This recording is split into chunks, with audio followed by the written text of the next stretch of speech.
I can say now that I made a mistake. It's not easy for me to admit, but I went into a game thinking that it would be Game of the Year. That was a mistake, because it's too much pressure to put on any game, even a game like Legend of Zelda Tears of the Kingdom, which serves as a direct follow-up to what is widely considered one of the greatest games of all time, The Legend of Zelda Breath of the Wild. Now, it's probably beyond the scope of this video to answer what makes something one of the greatest of all time, but I think it has to do with a sense of place and a feeling of uniqueness and excitement. Something that's never been done before, or something that has been done before, but done to such a high level of quality that it's impossible to ignore. Now, that's not to say that Tears of the Kingdom isn't exciting or special in its own way, but the fact that this is a direct sequel and shares so much in common with Breath of the Wild, in my opinion, hurts the game. I suppose this is a story of being a victim of your own success, and I've read that Nintendo plans to continue this formula going forward for subsequent Zelda games, and that really does concern me because unless the map is completely different or mechanics completely different and there's some major change to the game, I fear that the series will slowly start to feel more stale. Now, don't get that confused with me saying that Tears of the Kingdom is stale. I definitely don't think that way. It's more Breath of the Wild, which is a good thing. You've got a lot more of the same thing, and that's not necessarily bad, but I can see this becoming stale going forward. I mean, the amount of shrines that are in this game is nuts. It's, I think, 152. They're not all bangers. A few of them got a bit frustrating, but I think mostly they're pretty good. They're pretty fun, and they take advantage of the new powers that you have quite well. So it took me a while to really get accustomed to these new powers. One in particular, Ascend, is used quite a lot in the game. You can just basically go through almost any solid objects. If you're at the bottom of a cliff or something and there's like a roof above you or some solid thing above you, you can ascend straight through that, and that's used for a lot of puzzles and even like unlocking all the Skyview towers. There's a few that you need to do that, and I just had so much trouble like actually reminding myself like, oh, I've got this ability, oh, maybe that's actually what I need to use. So, you know, that is a very cool ability. The other abilities I feel like aren't as interesting as Ascend. Ascend almost completely, I feel like, breaks exploration in a way, which does make it more entertaining also, but like, yeah, it's weird. Like, rather than just like climbing a cliff and, you know, being frustrated if it's like raining and you're like constantly slipping and you used all your like slip resistance potions and you got your slip resistance armor on, it's still not doing anything. Just find a cliff or something and you can just ascend right to the top. It's a lot easier, really. Then you've got Ultra Hand, which is basically just you can pick up anything and just move things. And then you've also got Fuse, which is, I believe, a response to the weapon degradation in Breath of the Wild. So basically you can fuse your weapons with other weapons, or what they intend for you to do is monster parts, so that those monster parts will make your weapons a lot stronger, give you more like damage and stuff like that. You can also fuse your shields, which I've got to admit I really didn't do a lot of, because it just, I know it makes them more durable, but I think the fuse mechanic itself can be quite clumsy,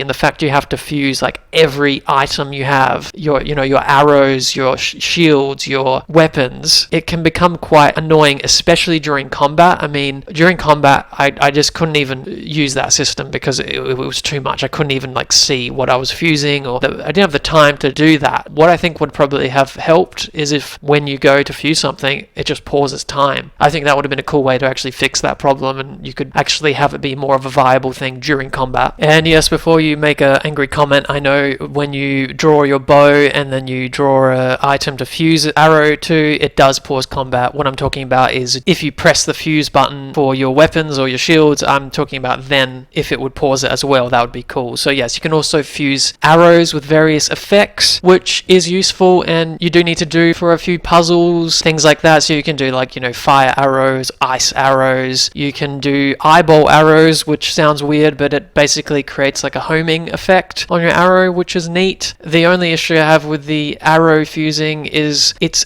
again, tedious. Yeah, every time you want to do it, you have to bring up the menu, find what you're going to do, and then let go of the trigger, and then you shoot it. And there's always this second or so animation that happens that, especially with some fusing materials, it can create quite a big effect, and it can actually make it hard to see where I'm actually aiming. Another thing that would have been really useful with the arrow fusing is if I could have done multiple arrows at once and then actually have them in my inventory. So I'm thinking of something like the Horizon games where you have have various types of ammo. So you have like an ice ammo, a fire ammo, and then you have like a stockpile of that. And then if you want to switch to that, you just switch to your bundle of fire arrows. That would have been really cool here. That would have actually saved me a lot of time. Another thing with the fuse, and this is pretty consistent throughout the game, is it just doesn't tell you how to do a lot of things. So for a big chunk of the game, I was like, I wish I could unfuse my weapons. I wish I could take off this fuse thing for whatever reason and put something else on it. And eventually I found a vendor who would do that for you, and I thought, oh, that's weird. You have to go to a vendor to, take off your weapons. And then all of a sudden, I just randomly found in the menu, while looking at the weapons, the option to unfuse it. And I never saw that for like so much of the game, and I don't know why they wouldn't just tell you that.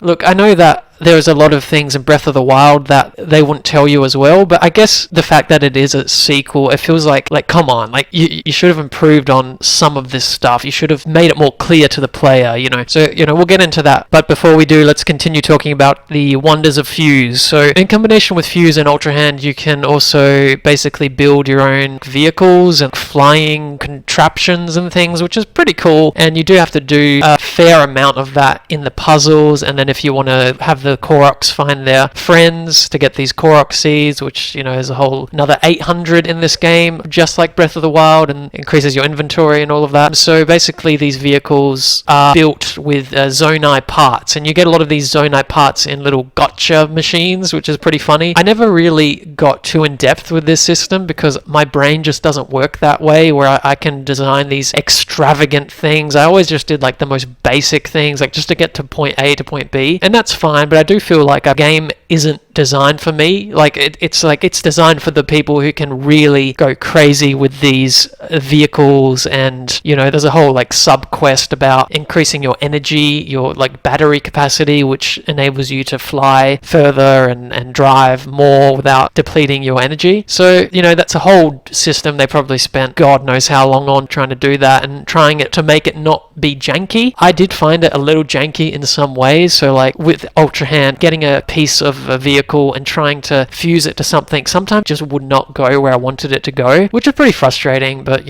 okay. And then a few times as well with flying things, I noticed the physics would just kind of freak out. Like let's say I ran out of battery and I'm on a wing contraption thing, suddenly the wing would just like nosedive. Even though I had a steering wheel, like I would have momentum to continue flying, but for some reason the game's like, nah, you're done. I'm gonna flip you. So then it flipped me. It's like, dude. So the last power is Recall, which is very similar to Stasis in Breath of the Wild, except it reverses the direction of the targeted object or enemy. You can't really target enemies too much, but sometimes you can, especially in an instance where there's a projectile being thrown. You can often reverse the direction so it hits the enemy, which is quite fun to do. And just a friendly public service announcement, when you're fighting the Flux Constructs, which are these big Tetris dudes. At first they're pretty okay to fight. You just got to find their weak Tetris block and then hit it. When you get to the Flux Construct version 3, this guy is switching his weak point like a devil, and you just can't hit it. And I was getting so frustrated that I would just avoid fighting them because I was like, okay, I can't even do anything to these guys, until I looked online and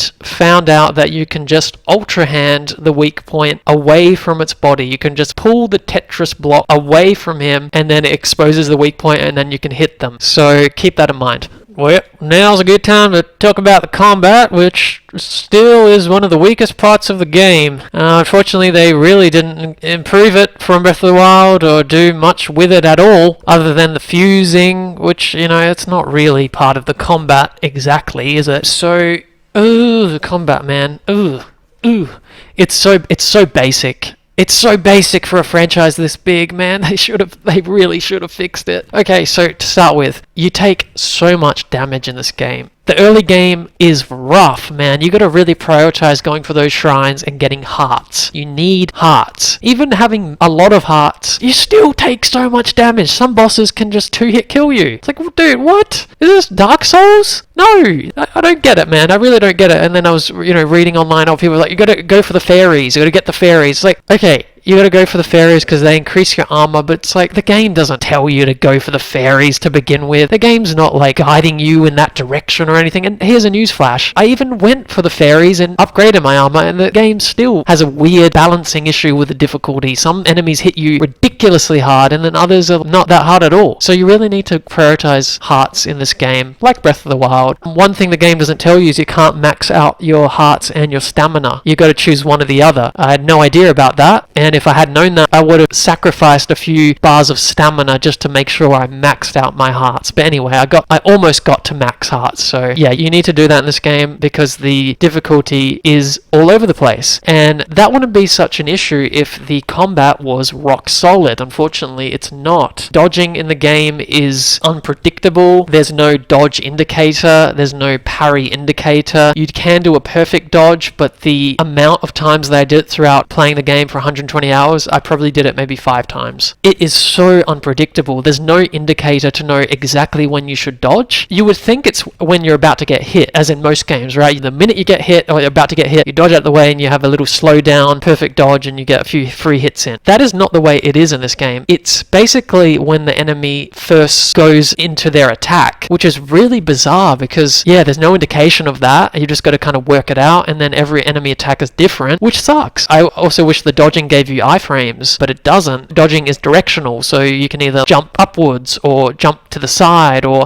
basically the way the dodging works is you need to dodge the right way. If you don't dodge the right way of the enemy attack, you still get hit. There are also multiple times in the game where I would dodge the right way, and for whatever reason, I would still get hit. And this is where it would be so useful to have a dodge indicator. Something to tell you exactly when you're meant to get out of the way. Something like in RE4 Remake where you have that little icon on the bottom of your screen that tells you when you can parry. It always gives you that notification. You got to parry now. Parry now. So if you don't do it then, at least you can say, oh, well, I didn't follow the parry indicator. There's some consistency to that mechanic. I think as well, if you're not going to give Link some iframes, at least allow the dodge jump to be a little longer, more of a distance that you can jump, just so you could just get out of the way a lot easier from the enemies. I've got an issue with Link's jump in a more general sense as well. I find his jump is often too short to really do anything, and then at the same time it can often overextend. The jump can overextend, and this can be quite annoying in low gravity environment when you get really high into the Sky Islands. There was one temple in particular, Link just could not land the jump. He would always just go over the platform. And with the combat, the much infamous weapon degradation is back. The fuse mechanic does help that a little bit, but your weapon's gonna still break all the damn time. And a really annoying thing about this game is it doesn't give you an auto switch option. So like, let's say you're fighting an enemy, your weapon breaks, you immediately switch to another one. You have to go every time into the quick menu and then select the little weapon and then come back out of the menu, and it really takes me out of the combat having to do that every time. I don't know why there isn't an option for you to just switch to your next weapon. I also have no idea why you can't switch lock on to a different enemy. You can only lock on to one enemy, and if you want to lock on to another enemy, you have to unlock on that enemy and then re-lock on to the other enemy, and hopefully it just locks on somehow to the right one. Another thing with the combat which is strange is that when you switch to a two-handed weapon, you have no access to your shield. You have to actually press another button to then bring up the shield on its own, which is just, I don't get it. Like, why not just have the shield strapped to Link's arm always in combat, and then you can just use two-handed, one-handed, doesn't matter. You've got the shield there on your arm to parry no matter what. I think that would make things a lot less unnecessarily complicated. And I mean, I know I might have sounded very negative on this game so far, but the reality is I do like this game a lot. It's just some things holding it back for me from being a Game of the Year contender. So, I do feel in general that the game is almost cryptic in a way that seems annoyingly intentional. So, for instance, just working out how to throw items, that should seem like such a basic tutorial level thing that they would tell you how to do. As far as I'm aware, there's actually no instruction on how to throw an item. You just have to work it out. And in the same vein, while I think the art style in Tears of the Kingdom is very good and manages to squeeze as much out of the Switch hardware as possible, despite the limited draw distance at times, and the shrine designs are very noticeable in the environment, one thing that I began to see later on in the game was that I just could not find this last handful of shrines, and the reason I couldn't find them was because they were underground. And what I came to conclude was I really wish there was a shrine sensor in this game, so then I could find them and not have to go into every cave out of the hundreds and hundreds in this game, because I'm never going to find them. Unbeknownst because to me there was a shrine sensor and I had never even been told once that there was, and all I had to do, it turns out, was go to Lookout Landing, which is kind of the first settlement place. It's kind of like your home base in a way, and speak to this old dude and help him with some laboratory issues, and he would give me the shrine sensor. Now, there was no indication that I had to speak to him to get a shrine sensor. There was no quest that came up to go speak to him so he can help you and you might get a shrine sensor. Nothing at all to indicate that. I just had to look it up online and eventually find out there was a shrine sensor. I really wish the game didn't hold back key features of its systems behind whether or not you speak to a person. That annoys me because I'm sure I'm not alone in my experience of not being able to have the shrine sensor just because I didn't speak to this one dude. So this is what I mean by intentional vagueness, and I understand that a lot of this is to do with the open nature of the world and that they're trying to make it as open as possible. You go where you want, you do what you want, and I'm all for that. I just wish it was more clear in some instances and for some key parts of the game, you know? Another example of this is that you get these sages that fight with you throughout the game, and a way you can actually upgrade their ability is by finding these little things called sages' wills. Now, I only found 3 of these in 100 hours of gameplay, and I had absolutely no idea where to find them, or how to upgrade them, or what they even really did, because it doesn't actually tell you specifically what abilities it upgrades. So eventually I found out that these are only on the Sky Islands, and if you get 4 of them, like a normal shrine blessing, get 4 of them, you can upgrade your sage's abilities. For whatever reason, the game doesn't tell you that these are only on the Sky Islands. There's no quest involved in finding these or anything. It's yet another system that's just kind of thrown into the ether, and it's like, good luck. Maybe you want to Wikipedia that one, see if you can find anything about it. Alright, last thing I'll say about this vagueness is during the game you find this Yiga clan armor, and the Yiga clan are these nasty little dudes obsessed with bananas. And, you know, the armor's pretty bad, so I thought I'm just going to sell it straight away. I don't want anything to do with the Yiga clan, they suck. It turns out you actually need that to unlock one of the shrines, and in order to buy that armor back, it would have cost me 8,000 rupees. Now, I feel like because that armor is essential to completing a shrine, it just shouldn't let you sell it. A very simple thing, right? It's just like, you just can't sell that one. There are other pieces of armor you can't sell, like the Zora armor that lets you glide up waterfalls. If you sold that, you wouldn't be able to do a lot of things. So yeah, not really sure what went on there. So what do I like about this game? Well, I think the shrines are fun. They're often quite creative in the ways you can solve them. There are a number of times I was like,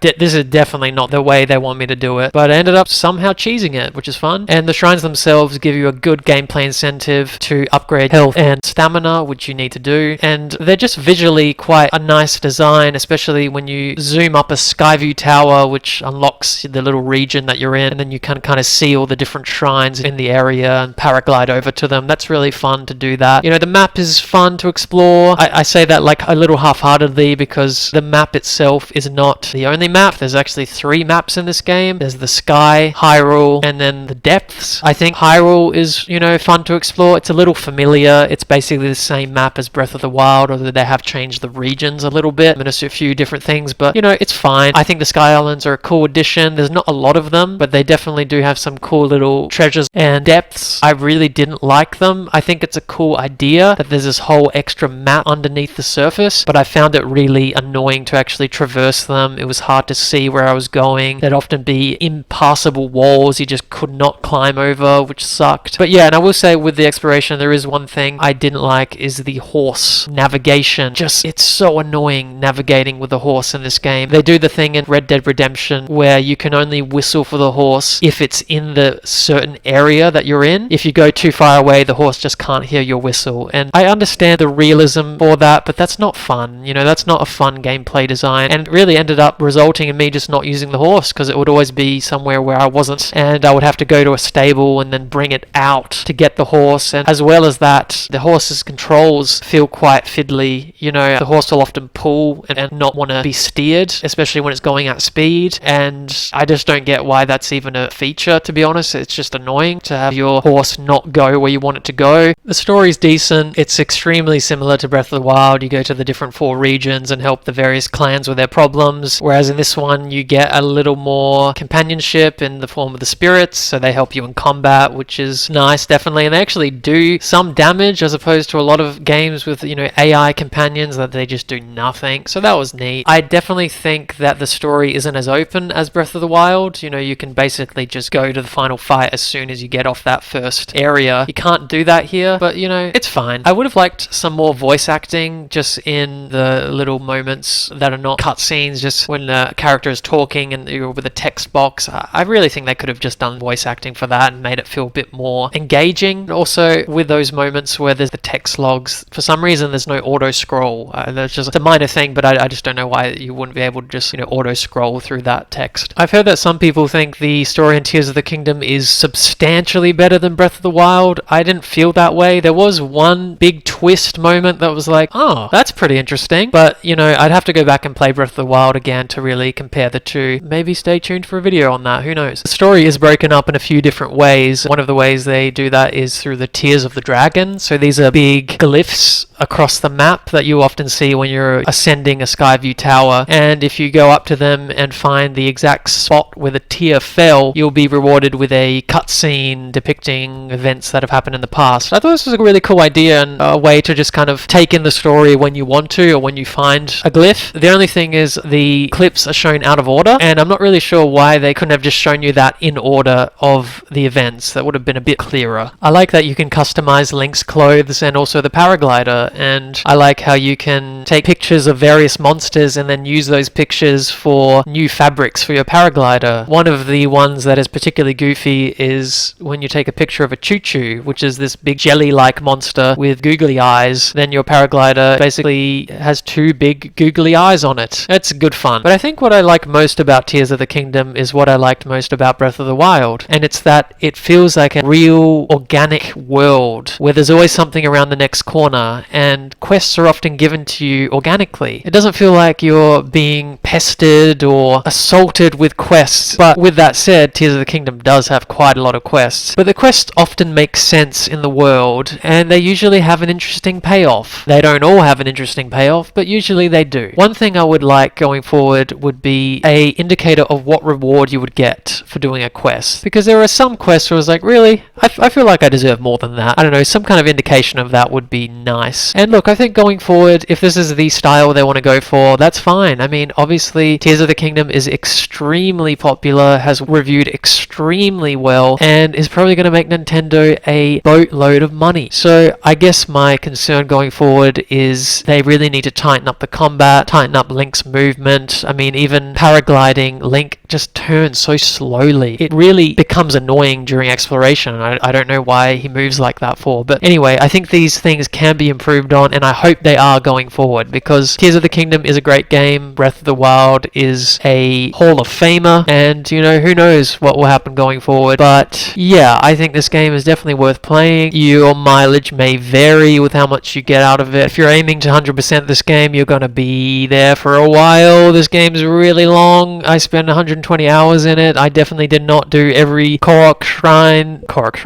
Seed. I did almost every shrine except the Yiga one, which I just was not prepared to spend 8,000 rupees to rebuy that armor. So yeah, I did every shrine. I definitely didn't explore every cave or do every side quest, and that's okay. One thing with the Korok Seeds is it is ridiculous how many they are. Like, it's 800 is too much. They have introduced one new way of finding the Koroks, which is basically finding the little lazy dude on his backpack and then reuniting him with a friend. So there's a lot of these in the game. At first I found them quite weird. I just didn't understand how to do them other than just ultra handing the dude to his friend, which takes ages. But when you get a horse with a towing saddle on it, you can just attach the little sucker to your saddle and then zoom him over to his friend. You can also build various things, but I never really had much luck doing that. I'm just going to rapid fire a few little comments I have about the game, and then I'm going to go. So, a well enthusiast is a very funny person you come across. She loves wells. I mean, who can blame her, really? The Pyrapad is a Switch. It's a Nintendo Switch. Link has a Switch. How great. He and the world will all get a Switch. There are monster trees in this game. Be aware when you're going through trees. Art style is great. We've already said that. Pony points.